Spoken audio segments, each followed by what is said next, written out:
Welcome into the Beat Sessions, your place for all things music. I'm your host, Mitchell Weary.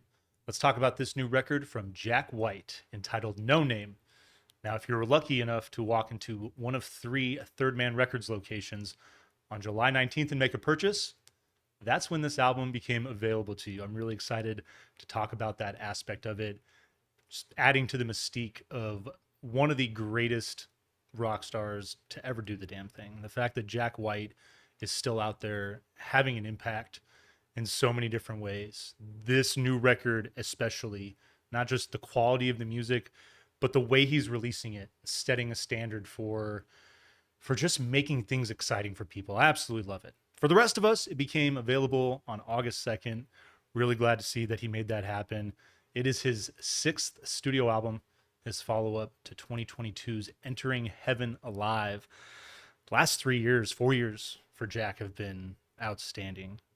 Fear of the Dawn, and then Entering Heaven Alive, and then this new record released to a total surprise, no fanfare at all. We were talking about Billy Corgan on August 2nd as well, Smashing Pumpkins putting out a new record without saying anything, without the fanfare, and it's a great move. I think it's wise to not build up the hype and to leave people surprised from time to time.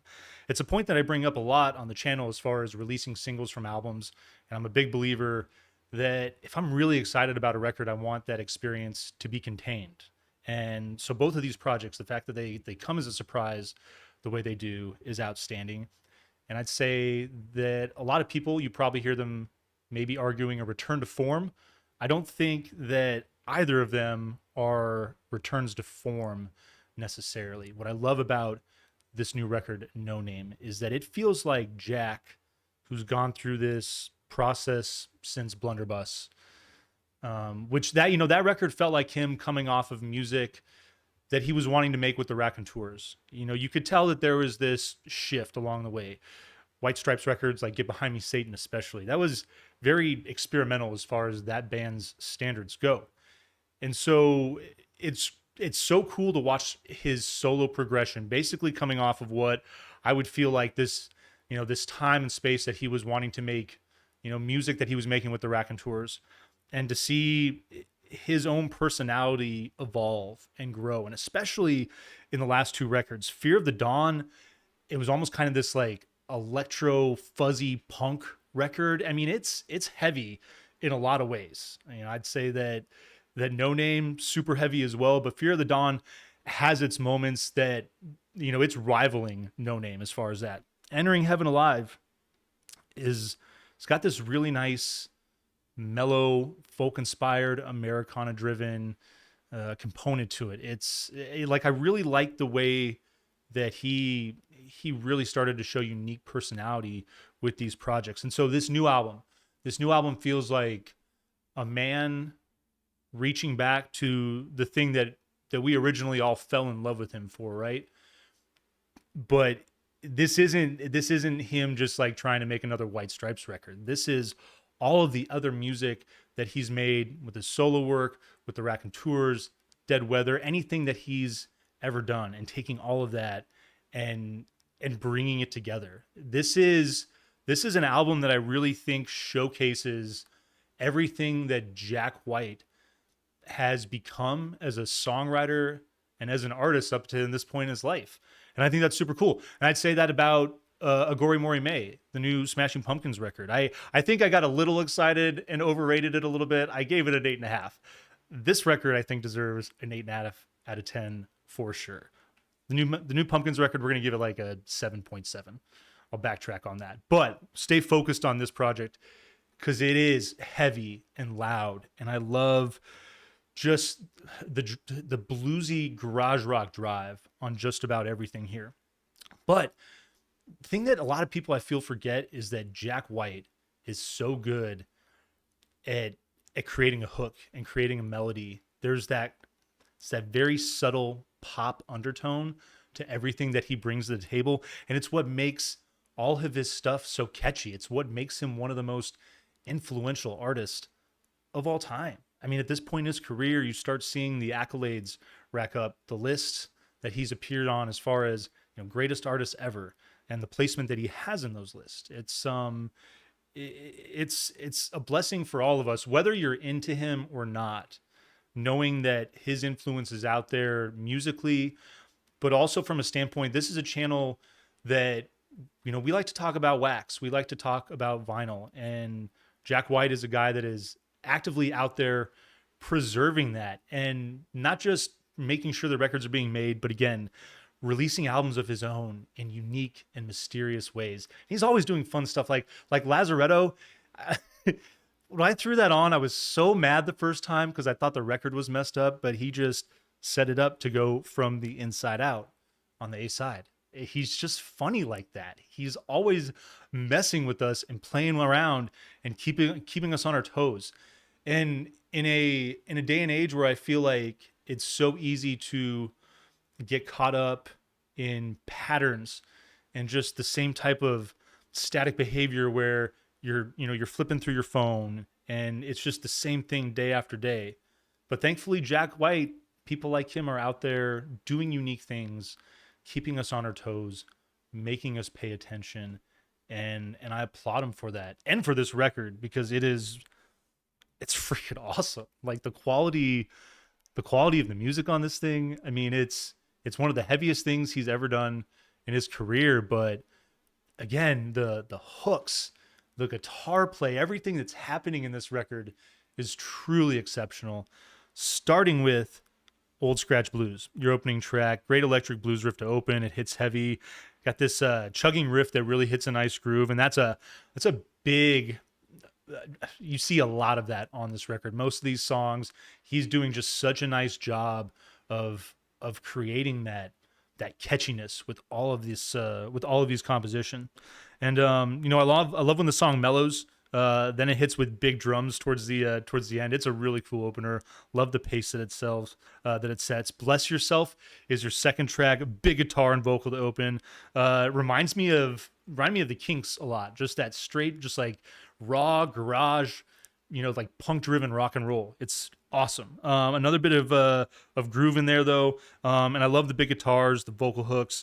And it gets really big at the end. And there's two bands as far as Jack White, his roots in Detroit.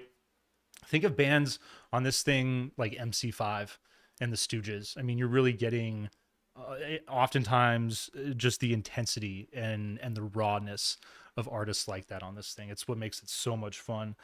That's How I'm Feeling is your third track. It hits different. It's got this simple riff and drum. It feels kind of like a new wave track a little bit. It's unique in the way that it opens up. And I dig the minimalism, and then the guitars hit, and it goes to work just like everything else on this record, just doing the damn thing. Really solid composition there. It's Rough on the Rats, if you're asking. It's a great song title. It's your fourth song. You get this twinkly arpeggiated riff that finds this heavy electric blues riff. I really like that it stays light and funky though, with that contrast. I dig the rolling drums, and there's so much solid guitar play here. Just another really raw cut on just a blistering record. So much fun. Archbishop Harold Holmes is your fifth track. Big chugging riff out of the gate. Kind of has this like, it's interesting because there was a lot about it, despite the instrumentation that still reminded me of Get Behind Me Satan, excuse me. Found it to be a pretty unique track for that reason. There's this recitative vocal element that is really dope at work. Really enjoyed that track there. Bombing Out is your sixth song. Big of a proggy intro, and it gives way to heavy punk rock. I was shocked, but just like really pumped simultaneously. And I know I just mentioned Iggy and the Stooges and the MC5. That song, bringing it. What's the Rumpus is your seventh track. Sick bass to open. The guitar takes over for the groove. Really like the driving verses and the textures that fill out in the chorus. It goes back to that bass though, and it's the bass riff. That's a really nice element of that particular song. And talking about White Stripes and that influence, it's great to hear Jack being so heavy, drawing on a lot of that, and then incorporating the bass. Absolutely phenomenal. Tonight was a long time ago. Another great song title. Big drums and riff that uses space really well. Honestly, this track reminded me of the Rolling Stones in a lot of ways. It's super fun. Lots of cool sections of the song. Playful breakdown before the coda that I really enjoyed. But yeah, just lots of different sections of the song that really come together so brilliantly. Underground is your ninth song. You get this like islandy guitar, and it feels more like you're underwater, not underground. It's really unique. But then you get this thumping bass, and it's Jack's daughter that's playing bass on this track. I absolutely love it. His wife's helping him out on this thing. Pretty cool cast of players, but his daughter, like, just bringing the thunder with the bass on this song, it gives the track just such a funky country feel. Kudos to Scarlett for what she brought to the table on that track. Enjoyed it. Number one with a bullet is your 10th song. Cool riff. Love the movement around a simple drum arrangement. And then it comes in hard. You get this really like nice punk rock style riff. Good stuff working there. Morning at Midnight is your 11th track. Cool delay on the opening riff. Drums build in. And I really like the way that the song, it builds and takes a turn towards that driving feel that's been established on a lot of this music. Dig the proggy solo that's there. It is slightly different in that regard. Missionary is your 12th track. Chugging guitar style riff. Feeling the Kinks again on this thing, your penultimate track. And then Terminal, Arch Enemy ending. Really cool song. Another great song title. Opens it's either dogs or coyotes, but they're all howling. It sounds like they I mean, I live in the desert, so if you've ever heard a pack of coyotes at night get a hold of something, they just go berserk. Sounds like that. And then this like simple outlaw electric style riff. Definitely has this ballad feel, big closer. The placement on it's right, and it comes at the right moment, and it is a damn good track and a damn way to close out this song and kind of give it a mellow turn to ice the cake, so to speak. This album's brilliant. Jack White is brilliant. There's no denying that. Vinyl pleasing the hell out of this thing. I'm glad it's finally available for the rest of us that weren't lucky enough to walk in that day. And yeah, giving this thing, I'm going to give this thing an 8.7 out of 10. I think that this is, it's saying a lot considering he's so consistent, and basically every solo project he's put out since embarking on, in that direction of his career has been amazing. But this album freaking rocks, and I hope you all enjoy listening to it. Hope you find this review helpful as well. Please like this video, share it, subscribe to the channel, do all the things to help me blow this project up in 2024. Stay tuned throughout the week for more album reviews. We will see you next time on the Beat Sessions.